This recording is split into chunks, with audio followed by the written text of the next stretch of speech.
dahil summer pa rin sa South Korea, papasyalan naman natin ngayon ang napaganda at bulubunduking probinsya ng Dangyang Chungcheongbuk-do. Kilala ito sa kanilang paragliding attraction sa mga turista. At para makapunta dito, bababa tayo sa Gangbyon Station. At lalabas tayo ng exit 4 papunta sa Dongsol Bus Terminal. Sa labas, matatanaw mo na yung Lotte World. At sa harap lamang ng Gangbyon Station, na andito na yung Dongsol Bus Terminal, kaya madaling puntahan. Hindi nga pala natin pwedeng gamitin dito yung ginagamit nating D-Money card sa pagbibiyahe natin sa mga regular bus. Kailangan natin bumili ng ticket. Magtatanong tayo dito sa Mamang Playboy. Bakit po ba kayo mahilig sa mga Russian na babae? Pagkabili natin ng ticket, i-check natin yung oras at yung platform ng bus na sasakyan natin. At sa likod, hanapin natin yung platform number 21. Dito natin nahintayin yung bus na pupunta sa Danyang. Ang ganda ng loob ng bus, nakaka-captain seat, kaya very comfortable ang pagbibiyahe kahit aabutin ng 2.5 hours. Pagkatapos nga ng ilang minuto ay agad na nakatulog yung mga kasama ko sa lamig ng aircon.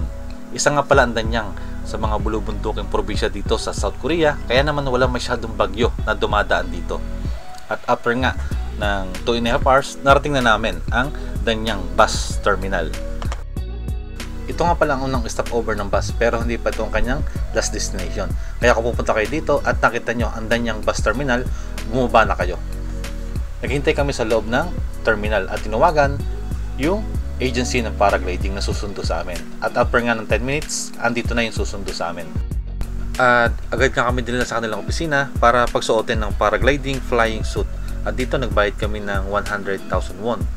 80,000 won para sa paragliding at 20,000 won para sa video ng kanilang GoPro. Na agad namang itatransfer sa inyong cellphone pagkatapos ng flight. So, si ate pala dito nagkatrabaho. Sige ate, gusto mo mag-invite sa mga Pilipino dito? I-invite ko yung mga Pilipino na nasa Korea. Please come here sa Danyang Leisure Paragliding. I-try nyo yung paragliding dito. Yun, si ate. Yes, kay ate. Bali 100 yung payment, 80 sa sakay, tapos 20,000 sa video. So, yung asawa niya ay piloto. Kaya ayos, ipilay pala dito. Doon tayo nila ihahatid at doon din tayo mamaya tatalon. At dito tanaw na nga yung mga nagpa-paragliding.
At ito na nga, ibinababa nila yung paraglider na sasakyan natin.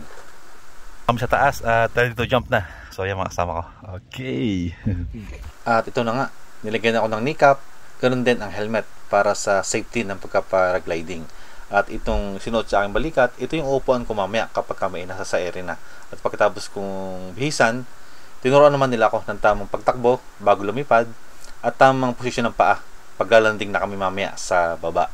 At ito na, ready to flight na tayo.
kayo sa Rizal?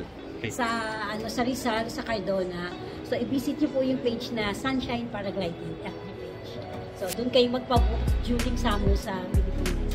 So, 3,500 pesos. Weekdays. Weekdays. So, iba pa yung price pag weekend. Ayun. Sige, so, sa Rizal, malapit sa Rizal, puntahan niyo po. Mag-enjoy kayo doon. At si ate, every 6 months umuwi sa Pilipinas. Sunshine Paragliding. Meron nga pala silang tinatawag na extreme paragliding. Isiswing kayo ng bahagya sa kaliwa at kanan. Mag-a-add lang kayo ng 10,000 won para ma-experience nyo yung ganitong pagka-paragliding. So, mas exciting. Kaya itry nyo rin kapag nakapunta kayo dito. Sabihin nyo lang extreme para mas maganda yung experience ninyo. Ito nga pala yung actual na reaction ni Robert noong nag-try siya mag-extreme paragliding.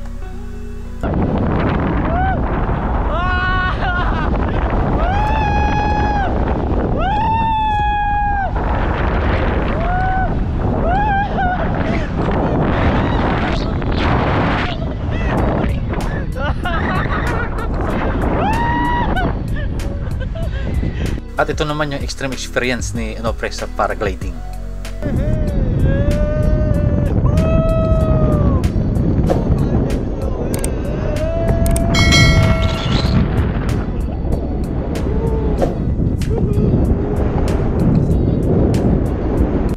At pagbalik natin sa Gambin Station, bibili tayo ng ticket dito sa Danyang Bus Terminal.